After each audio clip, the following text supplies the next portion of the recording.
আগুনে কোন মন্ত্রণালয়ের কতটা ক্ষতি? সচিবালয়ের দক্ষিণ দিক দিয়ে 2 ও 3 নম্বর ফটক ধরে প্রবেশ করলে ভেতরের সুউচ্চ ভবনগুলোর মধ্যে ইডেন ভবন হিসেবে পরিচিত পুরনো ভবনটি চোখে পড়বে।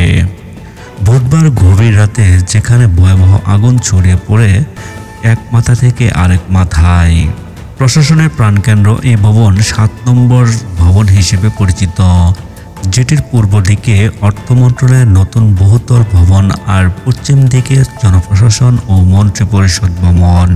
বুধবার রাত প্রায় 2টার দিকে আগুন লাগার পর ফায়ার সার্ভিসের 19টি ইউনিট প্রায় 10 ঘন্টা চেষ্টা করে আগুন নেভাতে সক্ষম হয়। ততক্ষণে বহুতল ওই ভবনের অন্তত 4টি তলায় থাকা 5টির বেশি মন্ত্রণালয়ের গুরুত্বপূর্ণ নথি, চেয়ার, টেবিল, এসি, কম্পিউটার ও অন্যান্য আসবাবপত্র পুড়ে গেছে। তবে কতটা পুড়েছে তা তদন্ত কমিটি কাজ গুছিয়ে আনার পরই স্পষ্ট হবে। আগুন নেভাতে গিয়ে সড়কে ট্রাক চাপায় ফায়ার সার্ভিসের একজন কর্মীও নিহত হয়েছেন। আগুনে ওই ভবনের পরিবেশ কাজের অনুপযোগী হওয়ার সেখানে কাউকে ঢুকতে দেওয়া হয়নি। আর সচিবালয় জুড়ে বিদ্যুৎ না থাকায় অন্যান্য ভবনেও কাজ হয়নি। আগুন লাগা 7 নম্বর ভবনের 9ম তলার পুরোটা জুড়ে রয়েছে সড়ক ও পরিবহন মহাসড়কের বিভাগের দপ্তর। আগুনে এই দপ্তরের পূর্ব পশ্চিম মুখী করিডোর পুরোপুরি ভূমিষ্যৎ হয়ে গেছে। ফায়ার সার্ভিসের কর্মীদের একটি ভিডিওতে দেখা যায় করিডোরের উত্তর ও দক্ষিণ পাশে রুমগুলোর কোনোটি পুরোপুরি আবার কোনোটি আংশিক ভস্মীভূত হয়ে গেছে। তবে করিডোরের সিলিং ও 2 পাশের সাজসজ্জা ধ্বংস হওয়ায় তা হাঁটা চলার অনুপযোগী হয়ে গেছে। সড়ক পরিবহন ও মহাসড়ক বিভাগের একজন কর্মকর্তা বলেন, আগুন লাগার পর তাদের কেউ মন্ত্রণালয়ে ঢোকার অনুমতি পাননি। সেখানে এমন পরিস্থিতির সৃষ্টি হয়েছে সেখানে যাওয়ার অবস্থাও ছিল না। আগুন নিভে যাওয়ার পর বৃহস্পতিবার আর কাউকে এ ভবনে ঢুকতে দেওয়া হয়নি। তদন্ত কমিটির সদস্যদের পাশাপাশি উপদেষ্টাদের কয়েকজন অল্প কিছুটা সময় ঘুরে দেখছেন।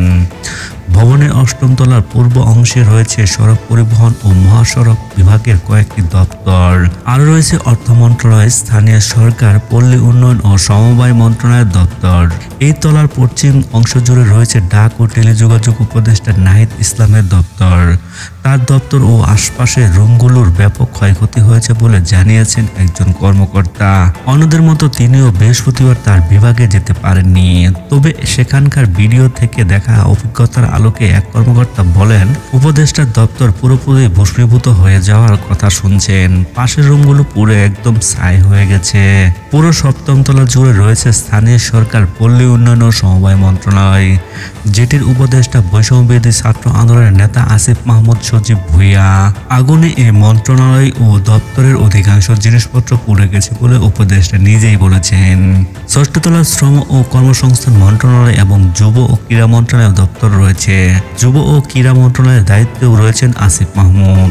শ্রম সচিব AHM শফিকুজ্জামানের দপ্তরের একজন কর্মকর্তা বলেন, আমরা ঘটনাস্থলে কোনো ছবি বা ভিডিও পাইনি, তবে শুনেছি অনেক কক্ষ সম্পূর্ণ, আবার কোনোটি আংশিক ক্ষতিগ্রস্ত হয়েছে। রাকিবুল ইসলাম, তথ্য 24।